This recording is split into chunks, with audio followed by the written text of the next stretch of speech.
Hello and welcome to Cricket Happenings, dear friends and subscribers. On this Cricket Happening show, it's going to be the preview of the ODI series which is coming up between West Indies and England. So, tomorrow is going to be the first of the ODIs. It's a very short tour that England are in the West Indies, and West Indies and England will be playing their first one day international at Antigua. So I'm going to preview the ODI series, this short three-match series which is going to happen between England and England and the West Indies. So England are in the West Indies, as you know, and as far as other news is concerned, the New Zealand team was announced for the first Test match against New Zealand, and I will be looking at that as well. Other than that, there's not much cricket to really talk about, but definitely, if at all time permits, I'll touch on a few aspects. But first, let me start off. The main thing is going to be the preview of the match between England and the West Indies. As you know, England are already in the West Indies. And just talking about the series, let me first talk about the West Indies. For West Indies, as you know, the September 30 is the deadline where, as you know, this year, from now on, we are having a situation where one of the marquee events is coming in the year 2017. That is the Champions Trophy, which is coming up in the month of June. And West Indies are the ones who are really almost out of this, because basically whether all eyes would be on West Indies, because that West Indies have to qualify for the Champions Trophy. For that, they have to be on the top 8 ICC nations, which unfortunately is not the case. West Indies are right now languishing at in the 9th in the table, and as you have already seen, but at the same time, basically, and the Stuart Law, who is the Australian coach, has admitted that their priority now is to qualify for the 2019 World Cup. West Indies also missed the previous Champions Trophy as well, and that is not good. As you know, for West Indies, it would be something that, and especially considering they are the T20 champions too. One really feels sorry for them that we know the Champions Trophy is going to be a one-day international series, and it's very sad that West Indies right now are struggling. And the September 30 is they have another 3 games plus 5 more to actually get into the qualification cutoff. So at right now, with how the West Indies are playing, is basically it's all going to be dependent on this particular series between West Indies and England, and it will say whether West Indies can make the cut to the Champions Trophy. As you know, only the top 8 will be contesting in the Champions Trophy. So and right now, as I said, West Indies on the ICC ODI charts are actually placed in the number 9th position in the world, and so this series is going to be very important. So they have 3 games with England, and then they have 5 more internationals coming, and September is the qualification cutoff. So by September, if West Indies don't reach the number 8 spot in world cricket in ODIs, it's curtains for the West Indies as far as the Champions Trophy is concerned. Well, one knows it's a bit harsh, but that is how it rolls on. So just talking about this so briefly, and so West Indies definitely would be hoping that they could put their best foot forward. Yes, as you know, West Indies, if you have a look at the team, one can definitely say that, and this is the first series which is going to be starting under the new director of cricket, which is Jimmy Adams, the former cricket player. And if you look at the West Indies side, so let's have a look at this. As I said, I'll be previewing the ODI series between West Indies and England. And West Indies, if you see, there are no names. There are no Chris Gale. There is no Dwayne Bravo. There's no Darren Bravo. There is no Kieron Pollard. There is no Sunil Narine. If you look at the team, to me, it is looking like a CPL team, a Caribbean Premier League team with all these big names not among the mix. But nevertheless, West Indies wish them well. And even though the match is being played in the West Indies, I think West Indies are looking like underdogs against a very, very mighty England team who are definitely in their best of form. And as you know, England are the ones who are hosting the Champions Trophy, as you all know. So they get an automatic entry. They are already hosting the trophy. So West Indies team, let's have a look at the West Indies team. Now, Evan Lewis is a very, very exciting cricketer. He got an opportunity against India, as you would remember, and he blasted the Indian bowlers there in the United States. But Evan Lewis also made 148. As you remember, there was a thrilling run chase that happened against Sri Lanka in the month of November, and Evan Lewis did a wonderful job. So Evan Lewis is quite an exciting cricketer who likes to really get on with the game. So he's one who will be on the top of the order for West Indies to take advantage of the power play overs as well. And Kieron Powell, who has done well in the West Indian domestic circuit, has got his opportunity after playing well. He's coming back after a long gap, no doubt, but nevertheless he got an opportunity. So here it will be Evan Lewis and Kieron Powell who will be opening the innings. And also one I forgot to mention about Marlon Samuels, who is not there in the team, and also Andre Russell, who has been suspended for 1 year, as we all know, from cricket. So basically this West Indies team is looking very, very, weak in the sense, as I said, is looking like a Caribbean Premier League team here, CPL team. So Evan Lewis, Kieron Powell will open the innings. Craig Brathwaite is a very solid bat who can really, the good thing about Craig Brathwaite is that he can actually hold the innings for the West Indies. So that is the solidifying thing that will be really needed, because West Indies, if at all they lose quick wickets, they need someone to really stand at the crease, and that will be Craig Brathwaite's job, who is technically perfect. And then Shai Hope, the wicketkeeper batsman, is also a very good batsman. Late, he's slowly trying to, I would say he has got some chances, no doubt about it, but probably the time is coming for him to show his real talent here. Jonathan Carter is the other one, and Carlos Brathwaite. We all know this West Indies England series which is going to happen. One would remember the 4 sixes that Carlos Brathwaite hit of Ben Stokes.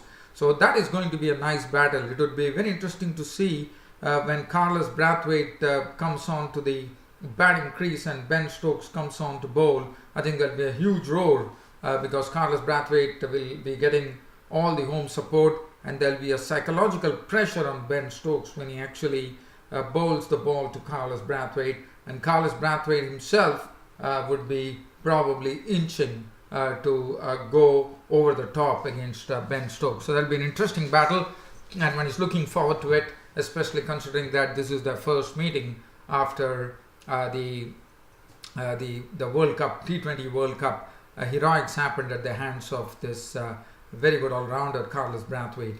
Roman Powell already being spoken very highly of, and one feels that, and Roman Powell, I have to say, in the Caribbean Premier League, he has done a wonderful job.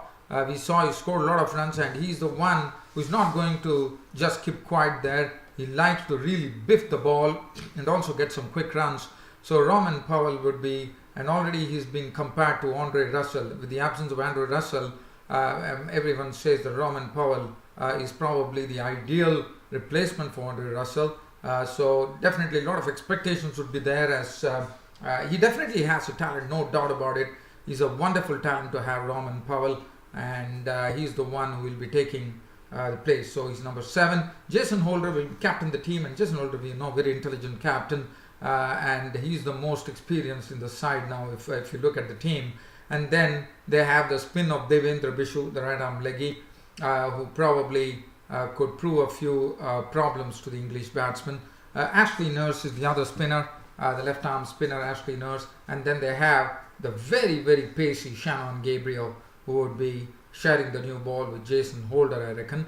So looking, as I said, the West Indies team, if you look on paper, they are not looking so strong. They don't have the real one feels, yes, they definitely have a lot of talented players who can bat well and bowl well, but again, I mean, just seeing that they are going to be taking the mighty Englishmen, to me, I really, it seems like this West Indies team are really lacking some punch. But anyway, when it comes out into the middle in this ODI series, one would know. So right now, I would be terming England as favourites here, even though West Indies are playing on their home turf.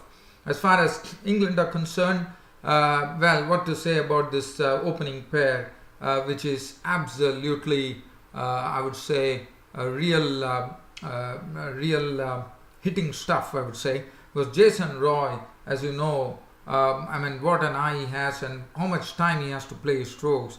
And when he strokes the ball, it's as sweet as it can get. And Jason Roy is a very, very, I would say, he gets the runs very, very quickly, and he's always a threat at the top of the order. So Jason Roy and Sam Billings also is another one who likes to really hit the ball, belt the ball, and I think they have an awesome combination in the form of Jason Roy and Sam Billings. Joe Root, as usual, we all know Joe Root is going to be the new captain of the England team as far as Test match is concerned, after Alistair Cook has actually given up his captaincy. So Joe Root, one knows that what he can do for England when it comes to ODIs, and especially the way he plays. He's a sort of the glue which actually sticks England, I would say. And then Morgan, the captain himself, is another one who likes to get on with the game, and he has been a successful ODI captain as well. Josh Butler, with all his cheekiness and all his, I would say, his unorthodox style of batting, can really put the opposition into some real trouble by giving them a lot of stick. And then Ben Stokes, well, we all know Ben Stokes. Ben Stokes is a mercurial all-rounder, even though he got clattered by Brathwaite. I'm sure Ben Stokes is mentally a very, very strong guy, and I wouldn't be surprised if Ben Stokes really wins the battle against Carlos Brathwaite here in the West Indies. And then they have Moeen Ali, who will be coming at number 7. He's a very utility player to England because he'll contribute in all the departments. Chris Woakes has that newfound confidence in him as he bowls, and he's one with whom you can't trifle with, and he would be partnered by Liam Plunkett, who's also a wonderful bowler, and Stephen Fenn is the other one, and then they have the leg spin of Adil Rashid to contend with. But I can say one thing, this England, if you look at this England team, they bat almost till the end, barring Stephen Fenn.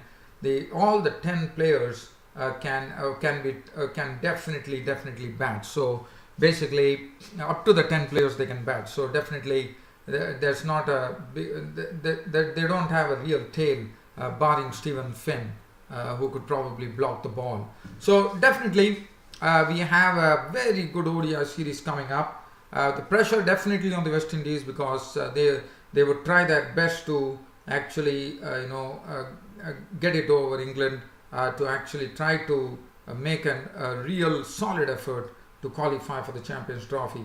Well, as I said, looking at the way things are, I have to definitely say that England are the favourites, but West Indies can definitely pull a surprise on the end. As I said, looking at the team, this West Indian team, which is lacking all the big names, for me looking like a Caribbean Premier League team, taken from all the other places. But again, one does not know. Cricket is always called a game of gross uncertainties, and the reason is you could have some new heroes too, and probably I could be proved totally wrong by the West Indies. Well, if West Indies could prove me totally wrong as to what I said on this cricket broadcast, I would be, you can't find a more happier person than me, because one needs a real battle as far as ODI is concerned, and I definitely wish that West Indies really, this new bunch really